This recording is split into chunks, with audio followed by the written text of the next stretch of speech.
Kak. Oke, kita lihat soalnya di sini.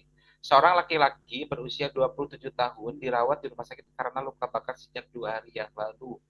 Hasil pengkajian perawat, terdapat luka bakar pada seluruh kepala, wajah, dan leher, dada, perut, punggung atas, dan paha kiri. Pertanyaannya, berapa luas luka bakar pada kasus tersebut? Oke, baik Bapak dan Ibu semua, kalau kita lihat dari soal ini merupakan soal dari proses keperawatan yang pertama yaitu pengkajian. Ya, jadi kita melakukan pengkajian pada luka bakar dan kita harus tahu berapa persen dari luas luka bakar tersebut. Ini merupakan kembali kemampuan kognitif kita, ya, kemampuan teoritis kita. Ini ada di sistem integumen.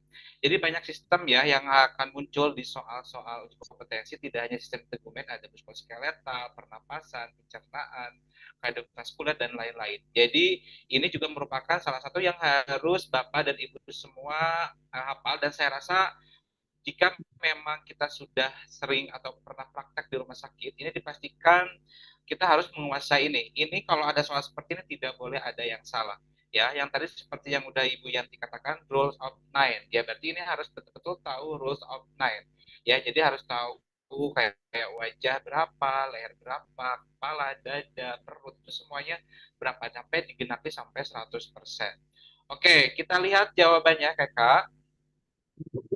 Oke, jawabannya ya 45%. Ya betul tadi ya jawabannya semuanya hampir rata-rata betul walaupun ya kita lihat tadi mungkin banyak yang waktunya 1 menit gak cukup gitu ya mungkin karena menghitung ya. Oke nggak apa-apa. Ya walaupun nanti pada saat uji kompetensi kita harus bisa memanajemen waktu ya. Kita itu ada 180 soal, waktunya adalah 180 menit ya berarti satu soal 1 menit begitu ya. Jadi betul dan salah satu tips dan triknya itu adalah kita mendahulukan dulu yang mudah.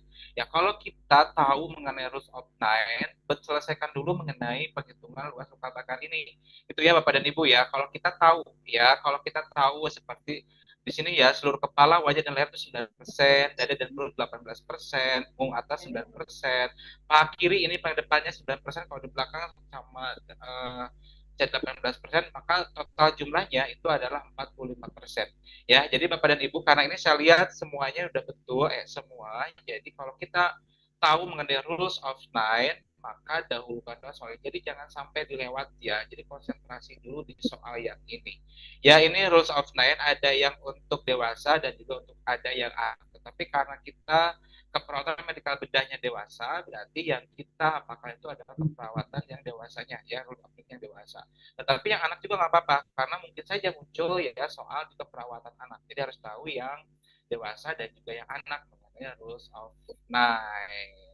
Ya, seperti itu Kakak. Saya rasa sudah cukup ya, sudah clear. Jadi ini harus betul-betul di luar kepala mengenai rules of nine. Dan jika menemukan soal seperti ini, nggak boleh dilewat kalau Anda memang sudah merasa di luar kepala ya pembahasan mengenai rules of nine ini.